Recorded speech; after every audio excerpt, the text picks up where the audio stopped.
You've got the drive, you've got the ambition, you've got the persistence, and you have the vision. But how in the world do you instill that in other people? How in the world do you become a leader that rises other people up to your level, to the point where your team is a well-oiled machine and you're capturing the entire essence of the concept of leverage? How can you become a good leader? Well, if you've gone through any kind of a journey like I have, leadership can not only be irritating sometimes, but also time-consuming, until you start taking a step back and look at the simplicity of developing leadership in others who have the desire and the drive, but they don't quite get the concept to the point where they realize what it takes to execute and to hone yourself as a good leader. So in this video, I'm providing you with 5 simple yet very, very important steps of leadership. So the first step of really honing in your leadership and becoming a great leader is one is recognizing the potential bomb that can happen. And this can happen in 2 steps. The first part of the first step is that you get such a lone wolf syndrome that you feel like you don't need the rest of your people, and you start to lose the respect or start to lose the foresight of how important it is that you have great people around you and that you appreciate the people around you. The second part of the first step is that you take the benefit of a great team, but you also have to take the burden of a great team, which is that you have to realize that people are going to make mistakes around you. And when that happens, some wannabe leaders have this tendency of, I don't even want to see my team today. It's not even worth it. All they do is stress me out, and I just can't take that on my plate right now. That would be your wannabe leader, because you have to be willing to take the benefit of leadership and building a great team and experiencing the leverage along with the burden. The second step of great leadership and becoming the leader that you want to be is valuing people.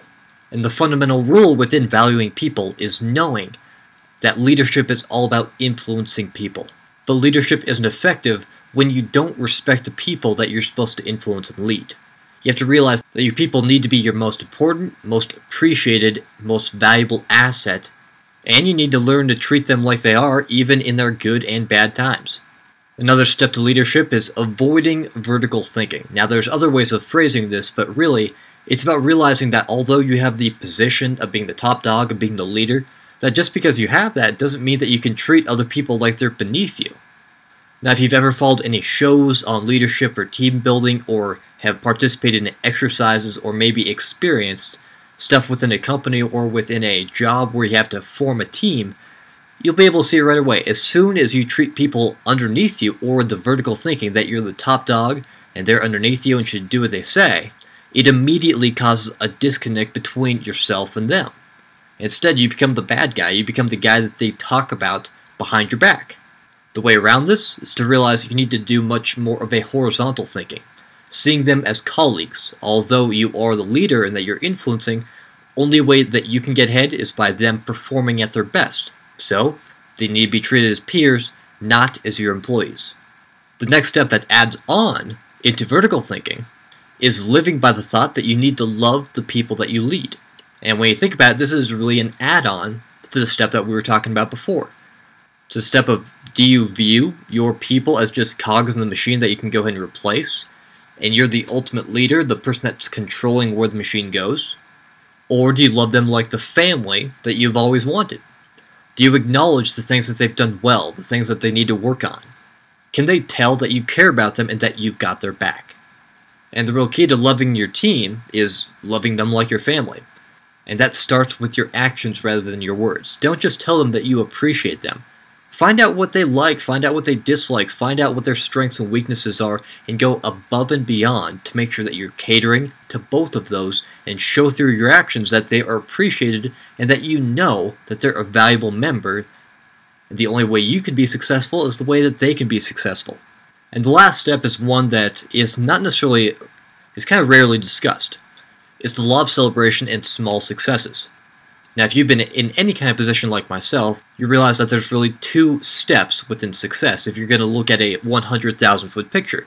One is the big dream. That's the big goal that you're going for. It's your monthly or your quarterly profit goals, or perhaps goals of making your culture better and making your team better. But in order to get to that big, long picture, it takes some momentum, and it takes some persistence and resilience to get there. So the question is, how do you go about generating that momentum? Well, it's with the law of small successes and celebrations. It's breaking that into shorter-term goals, realizing that not everybody can absorb and really consume and act on the big dream, perhaps like you can, or other people around you can. Instead, break it up into small areas of small successes and celebrations.